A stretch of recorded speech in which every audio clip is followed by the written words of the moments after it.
Find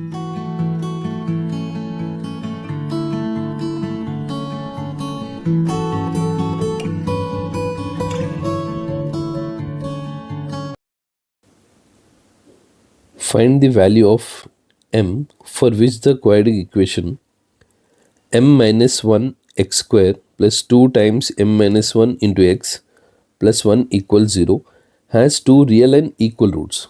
So real and equal. So here the quadratic equation is m minus 1 into x square plus 2 times m minus 1 into x plus 1 equals 0. So if I'll compare with the standard one, ax square plus bx plus c.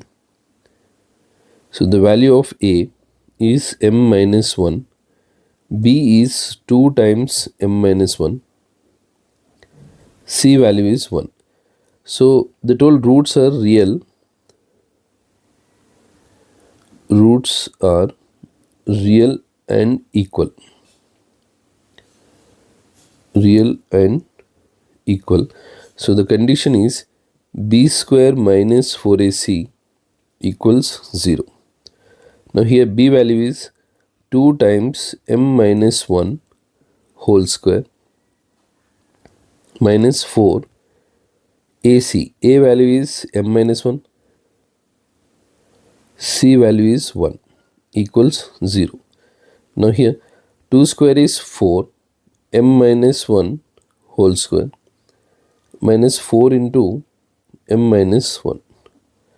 Now see if you'll observe, I'll write the same step over here. 4 times m minus 1 whole square minus 4 times m minus 1.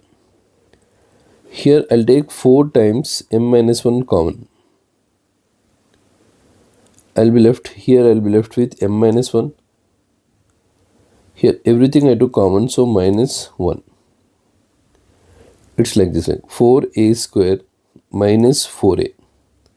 So 4a if we'll take common, I'll be left with a minus 1. In the same way, here, now 4 if I'll transpose 0 by 4, it will be 0. So 4 times, or you can equate like 4 times, you can write one more step, 4 times m minus 1, otherwise just remove 4, 4 you take to the other side, m minus 1 into m minus 2 equals 0, 0 by 4 which is nothing but 0. Now m minus 1 equals 0, m minus 2 equals 0. The value of m is 1 and here it is 2. But 1 is not possible because if we'll substitute 1 here, 1 minus 1 which will be like 0, 0 x square. So we'll not get a quadratic equation. So m equals 1, it cannot be the answer. So correct answer is m equals 2.